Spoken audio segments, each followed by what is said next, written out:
आज इसीलिए जब सदन में लद्दाख की घटना की जिक्र करते हुए रेजोल्यूशन की बात कहा गया, तो हम सब ने हमारे फौजों को सलाम जताने के लिए, सम्मान और श्रद्धा जताने के लिए 1 मिनट की समय मांगी। अंतिम में कहा कि आधा मिनट दिया करो, क्योंकि ये सहमत हम भी जताना चाहते हैं। सवाल तो बहुत कुछ है, लेकिन हम जानते हैं कि सवालों की जवाब ये सरकार देने में इनकार करेगा।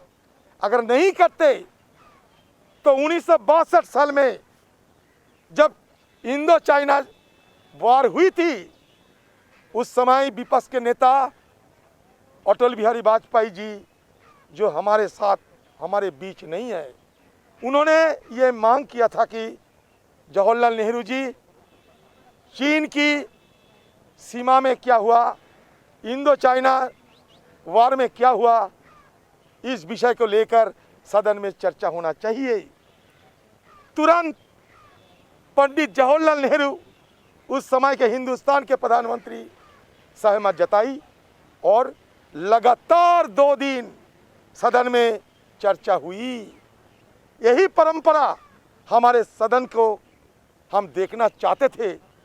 हम जानते हैं कि ये सदन में चर्चा करने में ये सरकार इनकार करेगा, हिचकिचाएगा।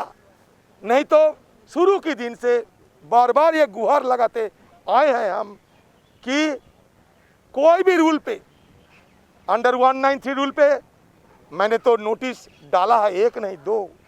हमारे पार्टी के हमारे जो कॉलीग्स वो भी डाले हैं।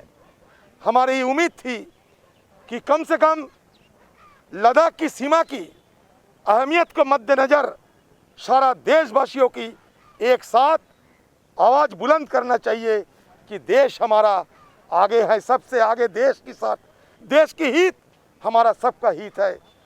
लेकिन ये सरकार के सामने हमारे कोई गुहार, कोई हमारा दरखास्त, कोई हमारा गुजारिश, कोई इसका मूल्य नहीं है। हमें सदन के अंदर नहीं बोलने दिया।